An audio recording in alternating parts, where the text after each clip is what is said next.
And so I want to invite my partner in crime, Ari Abramowitz, here to share a little Torah before we go any deeper into the session. We both visited Hebron today. It was my first time visiting the capital of Judea, the tomb of the matriarchs and the patriarchs, in over 3 months. Corona pretty much just shut us down. And today we celebrated the 40th birthday of our dear friend, Rabbi Shlomo Katz, and the tomb of the patriarchs. And so he made this video for you directly from the entryway to Gan Eden. That's what the Midrash says. That's why when Avram walked by there, he just sensed the spiritual power of the tomb, of the cave of the patriarchs. And so, Shalom, my friends. It is such an honor and a pleasure to be sending you this message, this blessing from here in Hebron by Ma'arat HaMachpelah, the cave of our forefathers, our foremothers, our imas and our abbas, Abraham and Sarah, Isaac and Rebekah, Jacob and Leah, and of course Rachel is by Bethlehem, by Ephrata. And this is such a holy place. It's Hebron. Hebron comes from the word chibur, which is connection, chaver, which is friends. So to be sending this blessing to you, my friends around the world, is such an important thing to do from this place, because in this week's Torah portion, this is where Caleb stopped on his way into the land on that special mission, that fateful mission, where 10 of the 12 spies returned with a report that was evil and filled with fear. They said, we're grasshoppers in the eyes of these giants, and we're grasshoppers in our own eyes.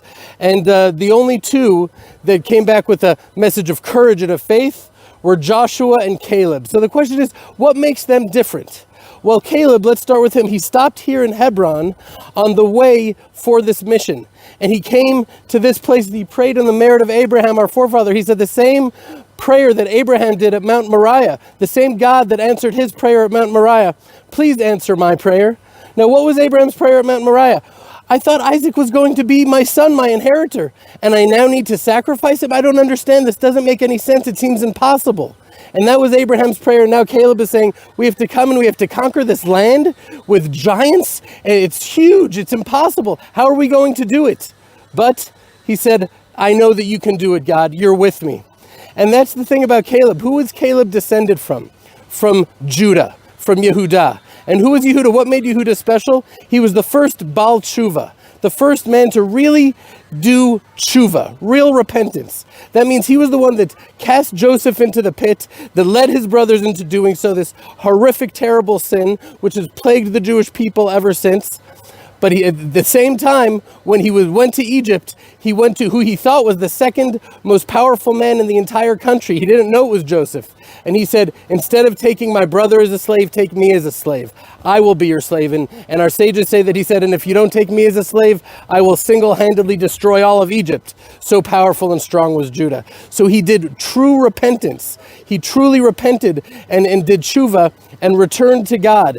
And there's a certain power in that. And to be able to return to God, it takes a certain humbling of yourself and willingness to go to the root of your mistakes and then fix them from there. And that's the message that Joshua and Caleb came back to the Jewish people with. They said, don't be afraid. Don't listen to those 10 spies. We can do this. They're bread in our hands. We can do this.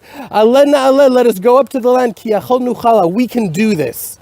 And that's, I think, the message here. The message is that this world is a scary place. We're going to have fear. But it's up to us. Are we going to have that fear be fear of man or fear of God? And I bless us all that we should never fear man for one moment of one day in this whole life of ours. We should only fear God. Fear sin and fear God. And when we fear God, we have the greatest strength we can ever imagine in the world. And we need to come together to strengthen ourselves, to walk in God's path. And that's what we're doing here in this fellowship. So shalom, my friends. Shem should bless you. To love Ari Abramowitz. Thank you, Ari.